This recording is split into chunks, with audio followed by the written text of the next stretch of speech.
let's talk some Marvel Netflix series. So, right off the bat, I've only seen the first episode of Luke Cage, but I think it's an excellent setup. And I'm very interested in watching more. I can't say a whole lot more. I think the villain setup is very good. And the dishwashing really brought me back to my early jobs. Picture yourself as Luke Cage? Yeah, I wish I could picture myself as Luke Cage. So at this point, I've seen everything Marvel's done in their current continuity. All the movies and all the series on Netflix. And Agent Carter. Oh, Haley Atwell. Sweet Haley Atwell. Well, I've seen the 2 series of that. Unfortunately, they didn't do the third one. I'm surprised Netflix didn't pick it up. I have not watched Agent of S.H.I.E.L.D. I think I've seen 1 episode. It doesn't interest me at all. The tone doesn't interest me. I think it's cheeseball shit. I don't like that. But I still like the fact that they incorporate everything from the movie still. And the storylines and everything. So, I'm not a huge Luke Cage fan, but I like the character. Love him. Love him and Iron Fist. I like my Iron two Fist. I favorites. both their first appearances because I actually can afford them. But I like the fact that it was a different character. So Luke Cage came out in '72 at the height of blaxploitation movies, and Marvel kind of used that a little bit. And plus, they said this is like our first real black superhero, and marketed him like that. And so it was different at the time. Marvel was sort of going off the beaten path a little bit with that. So people were clamoring for a lead black superhero in any of the movies. You're going to finally get Black Panther. And now you have Luke Cage, though. What I like about what Marvel's doing with these Netflix series, with Daredevil and Jessica Jones, even though I did not enjoy Jessica Jones overall, it felt like homework to watch that by the end. They are having their gritty, very violent show, or superheroes are more gritty.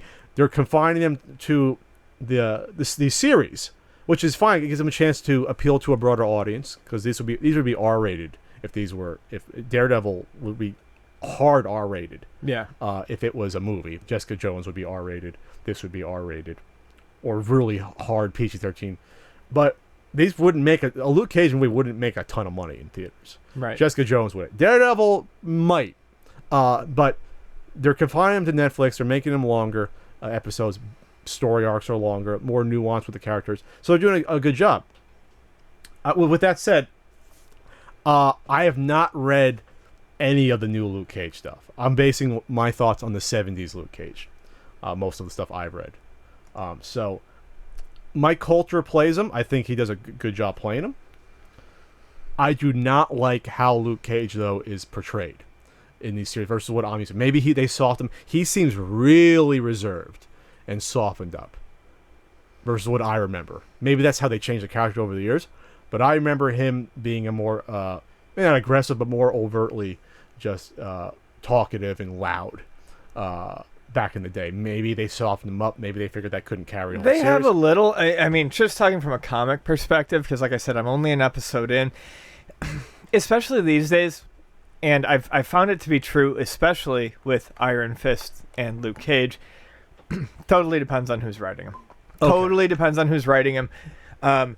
They keep some traits similar, but Power Man and Luke Cage, it's not like day and night necessarily, but you do get very different interpretations of the characters. Okay, maybe I'm not used to it. Because when I was watching Jessica Jones, and he shows up in Jessica Jones, if you haven't seen it, he's in like... I haven't seen it, but I mean, I get the idea that he is. And they, I didn't like the fact that for a chunk of it, he was more... He was kind of used in Jessica Jones as not a sex object, but a throwaway character for a little bit on Jessica Jones. Which kind of annoyed me for a character like Luke Cage. It was like, oh, he's a love interest. He's this hot guy, fantasy thing.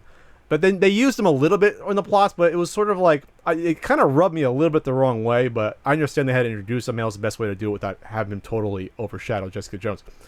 Here, though, I do like the show. I don't dislike the show. Just his portrayal, I don't 100% agree with how it's written, not how it's acted. But this is a really good series because it's unapologetically black, let's just say. It takes place entirely in Harlem. It's shot there, so it's authentic. The characters are all nuanced. It's not just like, I hate to get into it, but you can tell sometimes when they're just like throwing different ethnicities into something just to fill the status quo. Right. Okay, we need one.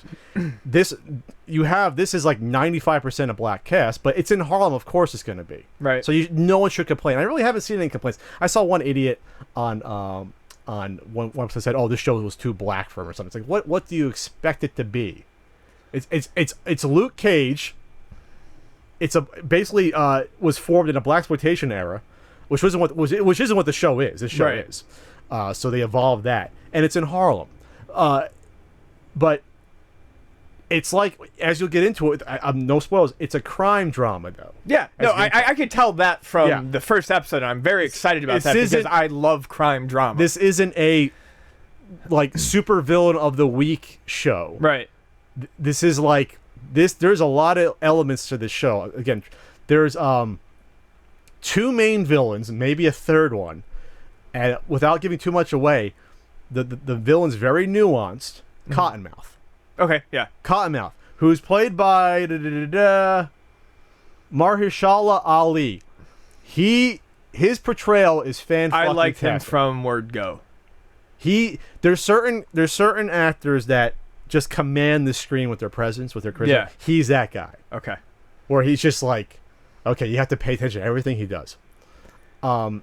Then his cousin is played by Alfre Woodard, who actually had a cameo as a different character in Civil War, as the mother that complained about her son getting killed. Oh, So okay. So that bothered me. But they're probably like, "Wow, she did such a great job. Let's cast her for this show." I hate when they do that, but she's a great actress. She's in there.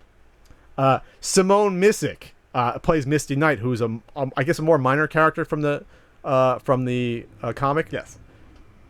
Smoking Hot. You've seen the first episode. Yeah. Holy shit. Yep. But that character is a little more nuanced as you go along and interesting. So, and of course, Rosario Dawson is in it. She shows up later on. She's in it too, which weaves through Jessica Jones and Daredevil. Everything. Yeah, which is great. Who doesn't like Rosario Dawson? So, I'll just say this: there's a shift halfway in between on the show without giving too much away. There's definitely almost like two major plots, but they're still connected that happen. But this does not drag like I felt Jessica Jones dragged. So this is a full 13 episodes that I think needs more than 13 episodes. Jessica Jones, I think they could have done in like 9 or 10 episodes. Yeah, you always said that. They really wanted to. Which almost is like, they almost feel like, I don't see why a series feels like on Netflix why they have to have a certain amount. Like a show like Stranger Things was like, what, 10 episodes? Wasn't 13. Longmire, which I love, was 10 episodes, wasn't 13. I don't see why you have to feel the need to fill that much space. Right. Because it's not like you're running them weekly. Just put out 8, 10 episodes, and that's your fill. So, I'm not done with the last episode yet, so I'm going to see how it's set up. But I am looking forward to The Defenders, which is going to come out, I'm guessing, a year from now. Yeah. And that's going to have Jessica Jones, Daredevil, Luke Cage, and our buddy Iron Fist.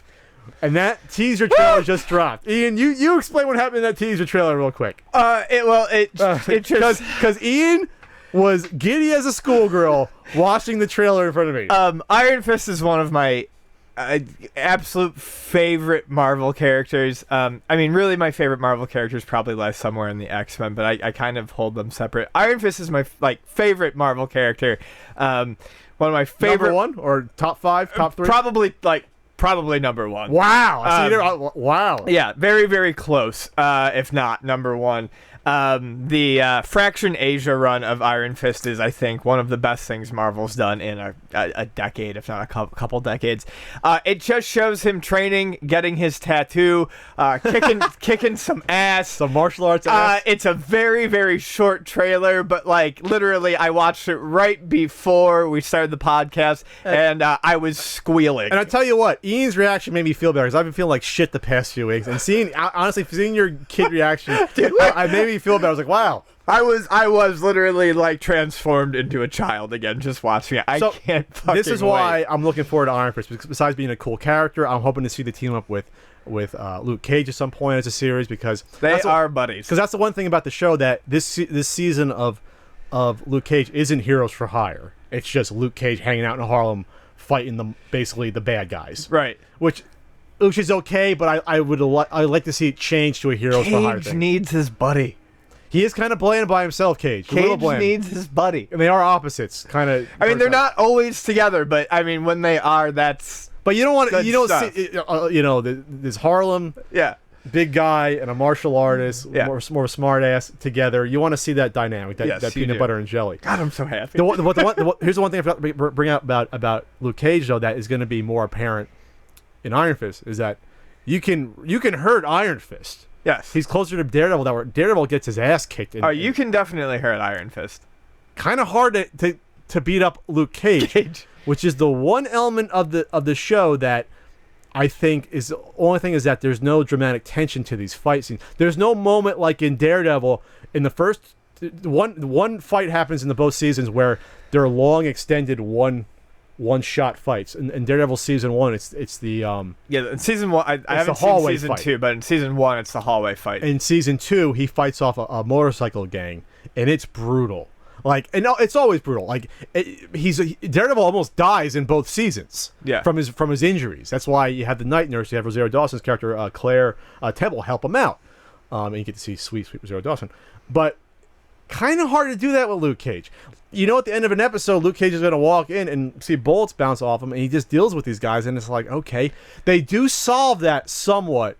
Again, spoilers, minor, halfway through the season.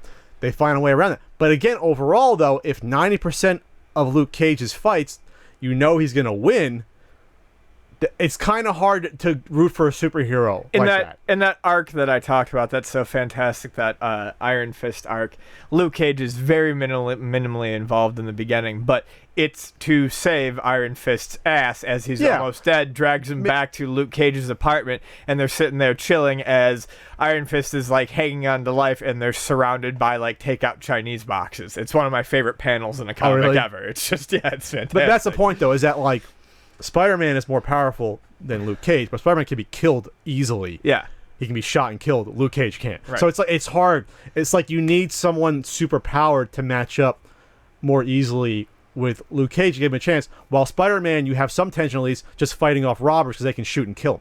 So they got to work that out. I think more maybe with season 2 you'll have someone more super powered to fight him. Not that he is in danger.